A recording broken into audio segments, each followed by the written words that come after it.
அனைத்து சாதியினரையும் அர்ச்சகர் ஆக்கி இருக்கிறோம். பெரியார் பிறந்த நாளிலும் அம்பேத்கர் பிறந்த நாளிலும் இந்த நாடே உறுதிமொழி எடுக்கிறது. இவர்கள் பிறந்த நாளில் அனைவரும் சமூக நீதி, சமநீதி உறுதிமொழி எடுப்பது சாமானியமான சாதனை அல்ல.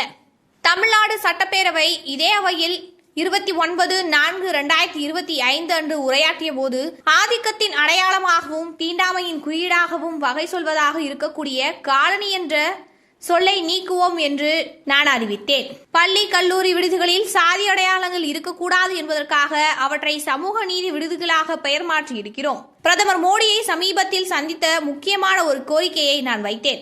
ஆதி திராவிடர் மற்றும் பழங்குடியினர் பட்டியலில் உள்ள சாதி பெயரில் இறுதி எழுத்தில் முடிவடையும் இன் என்பதற்கு பதில் இர் என விகுதி மாற்றம் செய்து அந்த சமூக மக்களுக்கு உரிய மரியாதை செய்யும் வண்ணம் ஒன்றிய அரசு உரிய சட்டம் இயற்ற விரைவில் நடவடிக்கை மேற்கொள்ள வேண்டும் என்பதுதான் அந்த கோரிக்கை. சமூக நீதி, சமத்துவம், சகோதரத்துவம், பொது உடைமை, பொது உரிமை, கல்வி உரிமை, அதிகார உரிமை ஆகிய கொள்கைகள்தான் வேற்றுமையை பகைமையாக்கி விரட்டும். அதனைத்தான் நாங்கள் செய்து வருகிறோம்.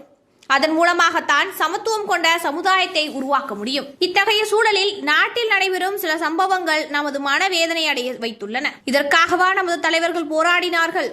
நாம் போராடி வருகிறோம் என்ற வேதனையை ஏற்படுத்துகிறது. உலகம் அறிவுமயமாகி வருகிறது.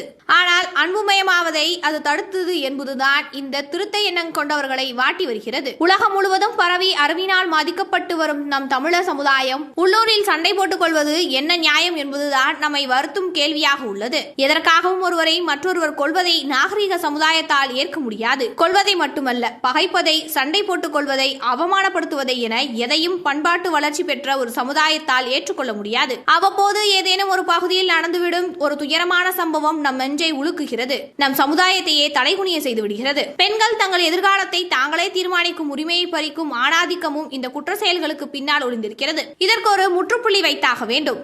இந்த வேதனையை தான் நமது உறுப்பினர்கள் பலரும் வெளிப்படுத்தி காட்டியிருக்கிறார்கள்.